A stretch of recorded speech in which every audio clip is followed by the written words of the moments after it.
ಆದ್ರೆ ನನ್ನ ಮಗನ ಆರೋಗ್ಯಕ್ಕೋಸ್ಕರ ನಾನು ಮಾಡಿದ್ದು ತಪ್ಪಲ್ಲ ಕಣೋ. ಅಲ್ವೋ? ನಿನಗೆ ಯಾವ್ದು ಒಳ್ಳೇದು ಯಾವ್ದು ಕೆಟ್ಟದು ಅನ್ನೋದು ನನಗ್ ಗೊತ್ತಿಲ್ವಾ? ಆದ್ಯ ನಿನಗೆ ಸರಿಯಾದ ಜೋಡಿ ಅಲ್ಲ. ಚಾರು ಜೊತೆ ನೀನು ತುಂಬಾ ಸಂತೋಷವಾಗಿರ್ತೀಯ, ಅದು ನನ್ನ ನಂಬಿಕೆ. ಅದಕ್ಕೆ ಇದನ್ನೆಲ್ಲ ಮಾಡ್ದೆ. ಮಕ್ಕಳ ವಿಷಯದಲ್ಲಿ ತಾಯಿ ಮಾಡೋ ತಪ್ಪು ಕೂಡ ಮಕ್ಕಳ ಮೇಲಿನ ಪ್ರೀತಿಗೋಸ್ಕರನೇ ಮಾಡೋದು ಕಣೋ. ಅದನ್ನ ಅರ್ಥ ಮಾಡ್ಕೊಳ್ಳೋದನ್ ಬಿಟ್ಟು ನೀನ್ ಹೋಗಿ ನಿಮ್ಮ ಮಾವನ್ಗೆ ಈ ವಿಡಿಯೋ ತೋರ್ಸಿದ್ರೆ ನಡೆಯೋದು ಏನು? ನಮ್ಮಮ್ಮ ತಪ್ಪು ಮಾಡಿದಾಳೆ, ಇದೆಲ್ಲ ನಮ್ಮಮ್ಮನಿಂದನೇ ಆಗಿರೋದು ಅಂತ ನೀನ್ ಹೋಗಿ ಹೇಳಿದ್ರು. ಆದ್ಯ ಸರಿ ನೀನ್ ನನ್ ಜೊತೆ ಅಮೆರಿಕಾಗ್ ಬಾ ಅಂತಾಳೆ. ಅವಳ ಮೇಲಿರೋ ಹುಚ್ಚು ಪ್ರೀತಿಗೆ ನೀನು ಸರಿ ಅಂತ ಹೋಗ್ತೀನಿ ಅಂದ್ರು. ಅದಕ್ಕೆ ನಿಮ್ಮ ಮಾವ ಒಪ್ಕೋತಾರ? ನಿನ್ನ ಮಗನ್ ಥರ ಸಾಕಿರೋ ನಿನ್ನ ಅತ್ತೆ, ಚಿಕ್ಕ ಮಾವ, ನಿಮ್ಮಪ್ಪ ಯಾರಾದ್ರೂ ಒಪ್ಕೋತಾರ? ನಡಿದಿರೋದ್ರ ಬಗ್ಗೆ ಆವೇಶ ಪಡೋದ್ರಿಂದ ಯಾವ ಪ್ರಯೋಜನನೂ ಇಲ್ಲ. ನಾಳೆ ಬೆಳಿಗ್ಗೆ ನೀನು ಚಾರು ಕುತ್ತಿಗೆ ತಾಳಿ ಕಟ್ತೀಯ, ಅದರಲ್ಲಿ ಯಾವುದೇ ಬದಲಾವಣೆ ಇಲ್ಲ. ನಾನು ಇಷ್ಟೆಲ್ಲ ಹೇಳಿದ್ಮೇಲೂ ಈಗ್ಲೂ ನನ್ಗೆ ಆದ್ಯನೇ ಮುಖ್ಯ. ನಾನೇನೋ ನಿನಗ್ ದ್ರೋಹ ಮಾಡಿದೀನಿ ಅಂತ ಈ ವಿಡಿಯೋನ ಎಲ್ರಿಗೂ ತೋರಿಸಿ ಮನೇಲಿ ಎಲ್ರೂ ಮುಂದೆ ನನ್ನ ದೋಷಿಯಾಗಿ ನಿಲ್ಲಿಸ್ಬೇಕು ಅಂತ ಅನ್ಕೊಂಡಿದ್ಯಾ? ಹಾಗಿದ್ರೆ ನೀನು ನಿನ್ ತಾಯಿನ ನೋಡ್ತಾ ಇರೋ ಕೊನೆ ಕ್ಷಣ ಇದೆ.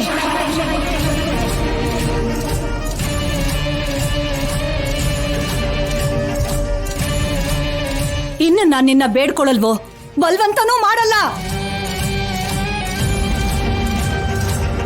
ಆದ್ಯ ಬೇಕೋ ನಿನ್ನ ತಾಯಿ ಸಾವು ಬೇಕೋ ನೀನೇ ತೀರ್ಮಾನ ಮಾಡು.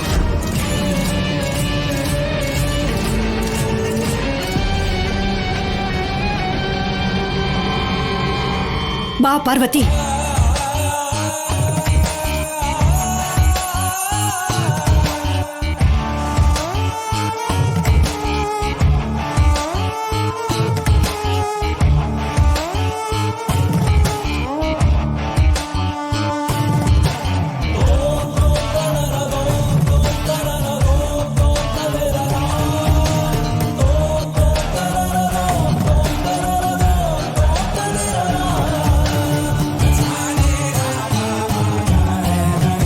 ನಾನ್ ಪ್ರೀತಿಯಿಂದ ಮಾತಾಡ್ಬೇಕು ಅಂತ ಫೋನ್ ಮಾಡಿದ್ರೆ ನೀನ್ ಭಯ ಪಡಿಸ್ಬೇಕು ಅಂತ ನೋಡ್ತಿದ್ಯಲ್ಲ. ಬೇಡ ಸರ್, ನೀವ್ ನನಗ್ ಫೋನ್ ಮಾಡ್ಬೇಡಿ. ಯಾರ ಹತ್ರ ಮಾತಾಡ್ತಾ ಇದ್ದಾಳೆ? ಆ ಶೌರ್ಯನ್ ಜೊತೆ ಏನಾದ್ರೂ ಮಾತಾಡ್ತಾ ಇದ್ದಾಳ? ಅವನ್ ಜೊತೆ ಈಗ ಮಾತಾಡಲ್ಲ ಅಂತ ಹೇಳಿದ್ಲಲ್ಲ. ನೀನ್ ನೋ ಅಂತ ಹೇಳಿದ್ರೆ ಅದು ಎಸ್ ಅಂತ ಅರ್ಥ ತಾನೆ? ಸರ್ ನಿಜವಾಗ್ಲೂನೇ ಬೇಡ ಸರ್. ಬೇಡ ಅನ್ಕೊಂಡ್ಮೇಲೆ ಫೋನ್ ಯಾಕೆ ರಿಸೀವ್ ಮಾಡ್ದೆ? ಒಂದೇ ಸಮ ಫೋನ್ ಮಾಡ್ತಿದ್ರೆ ತೆಗಿಯಲ್ವಾ? ನನ್ ಫೋನ್ಗೋಸ್ಕರ ನೀನ್ ಕಾಯ್ತಿರ್ತೀಯ ಅಂತ ನಂಗೆ ಗೊತ್ತು ರಾಜಿ. ನಾನ್ ಯಾಕೆ ಕಾಯ್ತೀನಿ ಸರ್? ನನ್ ಮನ್ಸಲ್ಲಿ ಈಗ ಏನೂ ಇಲ್ಲ. ಇದೆ, ಇದ್ರೂ ನನ್ ಮೇಲಿನ ಕೋಪಕ್ಕೆ ಹೊರಗಡೆ ಹೇಳ್ಕೊತಿಲ್ಲ ಅಷ್ಟೇ. ಇಲ್ಲ ಇಲ್ಲ ಇಲ್ಲ ಸರ್. ಇಲ್ಲ ಅಂದ್ರೆ ನನ್ಗೋಸ್ಕರ ಯಾಕೆ ಸುಳ್ಳು ಹೇಳ್ದೆ? ಇಲ್ಲ ಅಂದ್ರೆ ನನ್ ಸುತ್ತ ಯಾಕೆ ತಿರುಗ್ದೆ? ಅವಾಗೇನೋ ಆ ರೀತಿ ಆಗೋಯ್ತು, ಇನ್ ಮುಂದೆ ಹಾಗಾಗಲ್ಲ. ಅರ್ಥ ಆಯ್ತು ಬಿಡು ರಾಜಿ. ಅವಾಗ ನೀನು ನನ್ ಹಿಂದೆ ಬಿದ್ರು ನಾ ತಲೆ ಕೆಡ್ಸ್ಕೊಳ್ಳಿಲ್ಲ ಅಂತ ಇವಾಗ ನೀನು ನನ್ನ ಹಾಗೆ ನಟಿಸ್ತಿದ್ಯಾ ಅಷ್ಟೇ ಅಲ್ವಾ? ನನಗ್ ನಡ್ಸೋದಕ್ಕೆ ಬರಲ್ಲ ಸರ್. ದಯವಿಟ್ಟು ಹೀಗ್ ಫೋನ್ ಮಾಡಬೇಡಿ. ಅವನಿಗೊಂದ್ಸರಿ ಫೋನ್ ಮಾಡಿದ್ರೆ ನನಗೀಗ ಬಂದಿರೋ ಅನುಮಾನನ ನಾನು ಬಗೆಹರಿಸ್ಕೋಬಹುದು ಅಲ್ವಾ?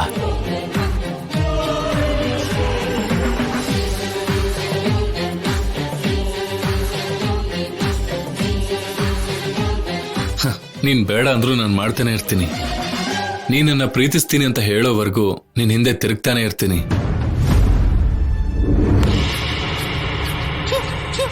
ನಮ್ ಚಿಕ್ಕಪ್ಪನ ಬಗ್ಗೆ ನಿಮ್ಗಿನ್ನೂ ಸರಿಯಾಗಿ ಗೊತ್ತಿಲ್ಲ. ನೀನನ್ನ ಪ್ರೀತಿಸ್ತಿದ್ದೀನಿ ಅಂತ ನನ್ನ ಹಿಂದೆ ಬಿದ್ದಾಗ ನೀನ್ ಭಯಪಟ್ಯಾ? ಇವಾಗ ನಾನು ಯಾಕೆ ಭಯಪಡ್ಲಿ? ಅವಾಗ ಬೇಡ ಅಂದೆ, ಇವಾಗ ನೀನೇ ಬೇಕು ಅಂತಿದ್ದೀನಿ.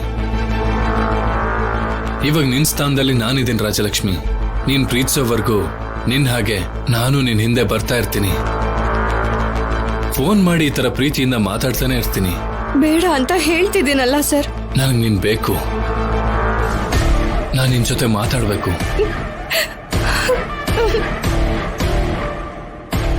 ಇಬ್ರು ಫೋನು ಎಂಗೇಜ್ ಬರ್ತಿದೆ ಅಂದ್ರೆ ಅವರಿಬ್ಬರೇ ಮಾತಾಡ್ತಾ ಇರ್ಬೋದಾ?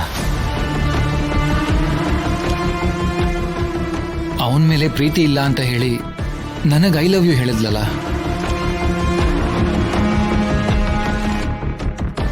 ಅಂದ್ರೆ ನನ್ನ ಜೊತೆನೆ ಮತ್ತೆ ಆಟ ಆಡ್ತಿದ್ದಾಳ.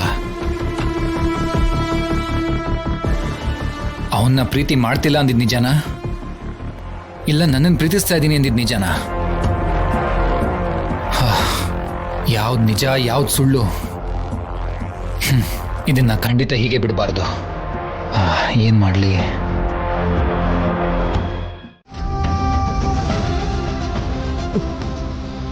ಅಯ್ಯಯ್ಯೋ, ಇವಾಗ ನಿಮ್ಮ ಮಾವಯ್ಯ ನಿನ್ನ ಈ ಪರಿಸ್ಥಿತಿಯಲ್ಲಿ ನೋಡಿದ್ರೆ ಅಷ್ಟೇ ಕತೆ ಕಣೋ. ಲೇ ಮಗನೇ, ಎಂತ ಕೆಲಸ ಮಾಡಿದ್ಯೋ ಲೇ. ಇವಾಗ ಭಾವನವ್ರ ಕಣ್ ತಪ್ಪಿಸಿ ನಿನ್ನ ಮನೆಯೊಳಗೆ ಹೇಗೋ ಕರ್ಕೊಂಡು ಹೋಗೋದು ಹೇಗೆ?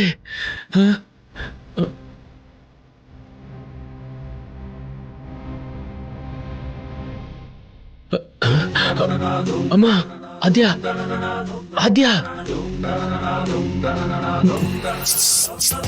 ಆದ್ಯಾ ಆದ್ಯಾ, ಇಲ್ಲಿ ಬಾ ಅಮ್ಮ, ಇಲ್ಲಿ ಬಾ ಅಮ್ಮ.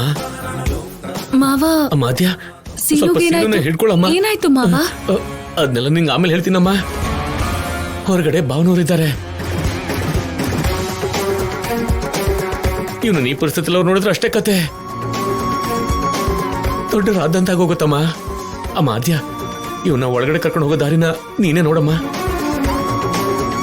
ನೀನೇ ಏನೋ ಒಂದು ಮಾಡಮ್ಮ.